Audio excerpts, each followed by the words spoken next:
नमस्कार। बात होगी आज हनी की, शहद की।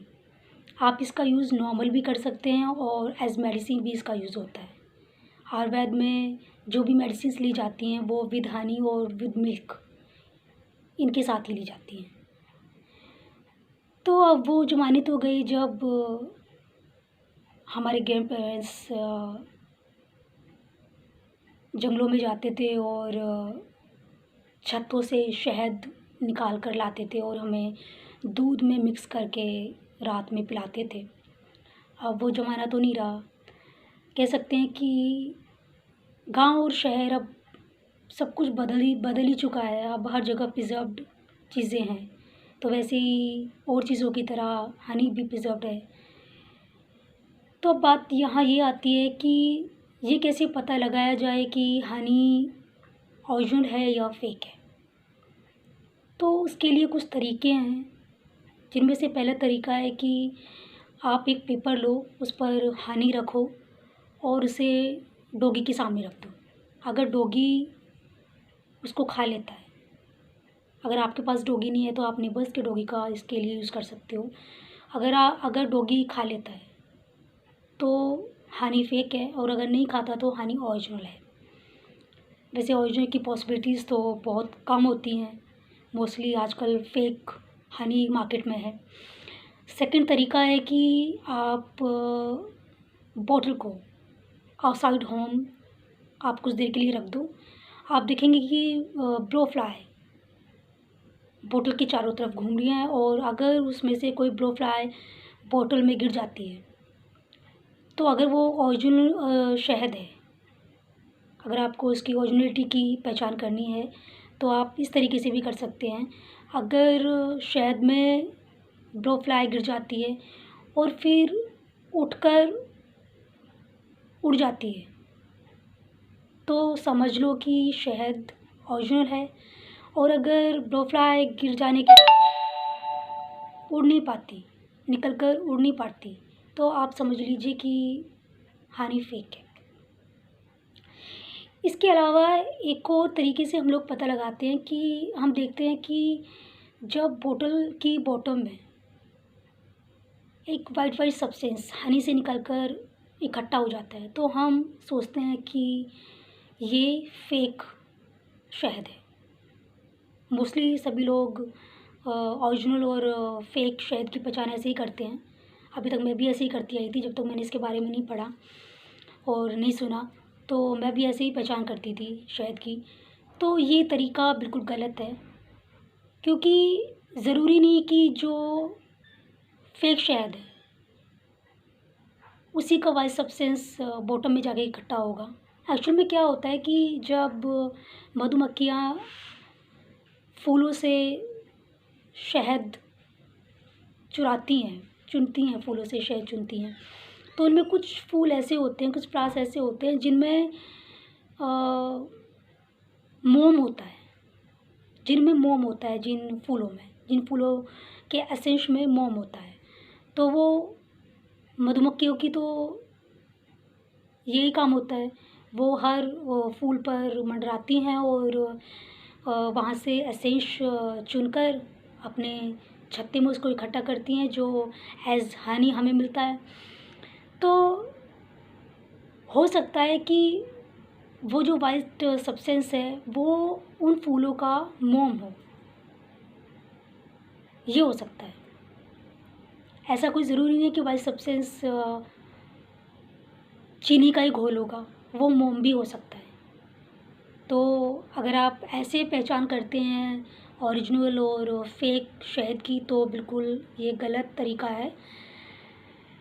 और अब बारी आती है कि किन किन डिज़ीज़ में शहद का यूज़ करते हैं। आप नॉर्मल भी ले सकते हो, ज़रूरी नहीं कि डिज़ीज़ हो आप तभी शहद लोगे। आप दूध में मिक्स करके उसको रात में उसका सेवन कर सकते हो, जो सभी के लिए बेनिफिशियल होता है। तो मैं बात कर रही थी कि कुछ डिज़ीज़ होती हैं जिनमें शहद का यूज़ किया जाता है। जैसे कुछ नॉर्मल डिज़ीज़ हैं, जैसे एस्थमा। अगर आप एस्थमेटिक हो तो आप अगर 1 और 2 स्पून शहद डेली खाते हो तो ऐसा तो नहीं है कि एकदम से आप सही हो जाओगे। हाँ, कुछ हद तक बीमारी कंट्रोल में ज़रूर हो जाएगी। ये हमारे बड़े बूढ़ों का एक्सपीरियंस रहा है। और अगर आप फैटी हो, ज़्यादा ही आप फैटी हो और आप स्लिम होना चाहते हो, तो आप सुबह में खाली पेट ल्यूक वार्म वाटर में 1 चम्मच शहद मिलाकर अगर उसका सेवन करते हो, उसे पीते हो, तो आप देखोगे कि 1 महीने के दौरान आपका फ़ैट बहुत कम हो चुका है।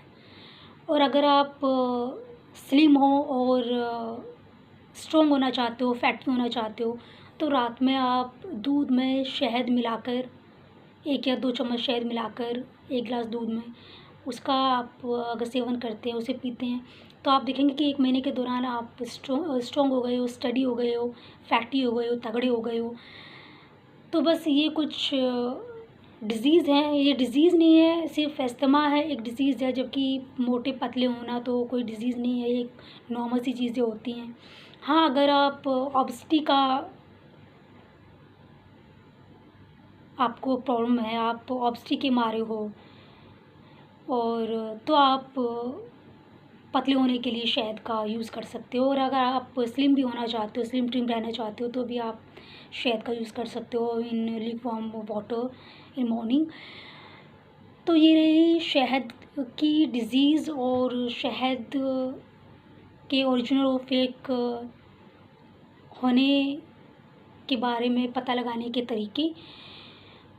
अब बारी आती है कि शुद्ध शहद कौन-सा होता है? वो होता है जो छत्तों में होता है, जो फॉरेस्ट जंगलों में लगा होता है, वो छत्तों में होता है, या जो आजकल बॉटल्स में आ रहा है, जो कि कंपनीज़ में बनता है। तो ये तो अनडाउटली हम कह सकते हैं कि जो जंगलों में शहद होता है वही ओरिजिनल होता है। क्यों ओरिजिनल होता है? क्योंकि उसमें फूलों के एसेंस होते हैं। अब जैसे जंगल में मधुमक्खियाँ होती हैं, तो वो जगह-जगह पेड़ों पर बैठती हैं, जगह-जगह फूलों पर बैठती हैं, फूलों का एसेंस चुराती हैं, फूलों का एसेंस चुनती हैं।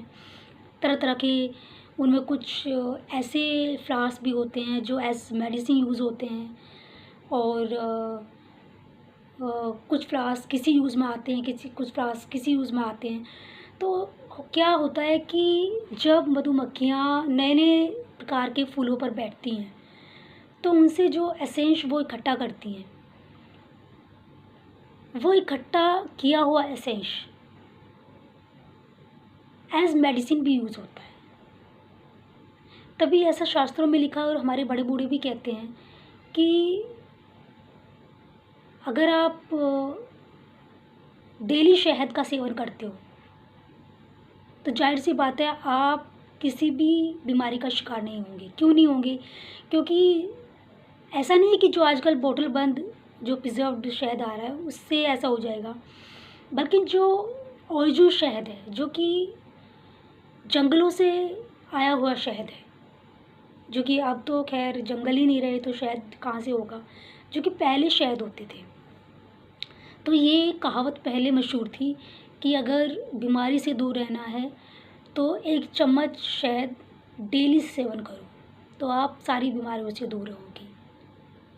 आपको कोई बीमारी नहीं हो सकती। ऐसा इसलिए क्योंकि शहद के अंदर न जाने कितनी जड़ी-बूटियों के, कितने औषधि वाले फूलों के एसेंस होते थे। तो आप अगर मेडिसिन भी नहीं खा रहे हो, तो आप इन हनी मेडिसिन से ही ले रहे होते थे, जो आपको एकदम से स्ट्रॉन्ग और चुस्त-दुरुस्त बना के रखती थी। और लेकिन जो आजकल शहद, जो कंपनीज़ में शहद बनता है, वो चाहे आप किसी भी नामी-गिरामी ब्रांड का ले लो या किसी भी नॉर्मल ब्रांड का ले लो, सभी एक जैसे होते हैं।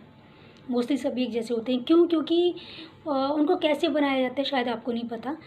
एक्चुअल में उनको कैसे बनाया जाता है कि बड़े-बड़े कंटेनर्स रख दिए जाते हैं, जिनमें चीनी का घोल होता है, चीनी का सिरप होता है जिन कंटेनर्स के अंदर, और वहाँ मधुमक्खियों के छत्ते लगा दिए जाते हैं, फेक मधुमक्खियों के छत्ते, और मधुमक्खियाँ छोड़ दी जाती हैं बिग क्वांटिटी पर। और वो मधुमक्खियाँ, उनके पास कुछ फ्लावर्स वगैरह तो सोर्स के रूप में नहीं होते कि वो उसका शहद बनाएँ, फ्लावर्स का एसेंस लें और उसका शहद क्रिएट करें, ऐसा कुछ नहीं होता। तो उनके पास क्या ज़रिया होता है, वही जो शुगर का सिरप होता है, वही उनका एक ज़रिया होता है शहद बनाने के लिए। वो उसमें जाती हैं सिरप के अंदर, उसको थोड़ा सा लेती हैं, वापस छत्ते में जाती हैं, वहाँ उसको डालती हैं। प्रोसीजर वही होता है जो फूलों से वो एसेंस चुनती हैं, लेकिन जहाँ फूलों की जगह शुगर सिरप होता है तो वो वहाँ से शुगर एसेंस लेती हैं, छत्ती में डालती हैं, फिर लेती हैं, फिर छत्ती में डालती हैं। तो ऐसे आजकल जो शहद बन रहे हैं वो वैसे बन रहे हैं। तो आप चाहे नामी ग्रामी ब्रांड का शहद ले लो या नॉर्मल ब्रांड का शहद ले लो, कोई फ़र्क नहीं है, फ़र्क सिर्फ नाम का है। तो बस आज हुई। हाँ, थोड़ी सी एक बात और शहद के बारे में, ये कहा जाता है कि शहद कभी घी के साथ नहीं लेना चाहिए। ये बिल्कुल सच है, क्योंकि अगर आप शहद को घी के साथ लेते हो तो वो पॉइज़न में कन्वर्ट हो जाता है और आपकी बॉडी को हार्म करता है। लेकिन यहाँ जानने वाली ये भी बात है कि poison is not like that poison. जहर जो हम कहते हैं नॉर्मल भाषा में जहर, पॉइज़न, वो वैसा जहर नहीं होता जो आपको मार देगा, आपकी जान ले लेगा। एक्चुअल में वो वैसा एक ऐसा सब्सटेंस बन जाता है शहद और घी के मिलने पर, जो अगर आपकी बॉडी के अंदर जाता है तो बीमारियाँ क्रिएट करता है, और वही छोटी छोटी बीमारियाँ बड़ी बीमारियों में क्रिएट हो जाती हैं। तो वो एक बीमारी क्रिएट करता है और वही बीमारी आगे चलकर बड़ी बीमारियों में क्रिएट हो जाती हैं। तो इसलिए कहा जाता है कि शहद को कभी भी घी के साथ नहीं लेना चाहिए। अब इसका एक दूसरा एंगल भी है। आयुर्वेद में ये भी कहा गया है कि शहद और घी के साथ कुछ मेडिसिन्स होती हैं जो शहद और घी के साथ ली जाती हैं। तो अब यहाँ ऐसा क्यों लिखा गया है शास्त्रों में, क्यों ऐसा आयुर्वेद में उल्लेख किया गया है? वो इसलिए किया गया है क्योंकि अगर आप शहद को, जैसे एक चम्मच शहद हुआ और आधा चम्मच घी हुआ और उसके साथ आप मेडिसिन लेते हो, तो वो बॉडी के लिए बेनिफिशियल है। यानी कि शहद और घी कभी समान मात्रा में नहीं लेना चाहिए, वो बीमारियाँ क्रिएट करेगा। लेकिन अगर आप एक चम्मच शहद और आधा चम्मच घी लेते हो तो वो आपकी बॉडी के लिए बेनिफिशियल होगा। तो ये बात आप बिल्कुल ध्यान रखें कि ऐसा नहीं है कि शहद और घी मिलकर पॉइज़न बन जाता है, वो वाला पॉइज़न बन जाता है जो आपकी जान ले लेता है। तो इट्स अ रॉन्ग इन्फॉर्मेशन, और आपको ये बिल्कुल ध्यान रखना है। और कि अगर आप शहद, आपको ये बताया गया है कि मेडिसिन शहद और घी के साथ लेनी है, तो आप ध्यान रखिएगा कि एक चम्मच शहद और आधा चम्मच घी का यूज़ करना है। तो ये रही शहद की बात। आगे ऐसे ही आती रहूँगी कुछ और इन्फॉर्मेशन लेकर, आगे दीजिए।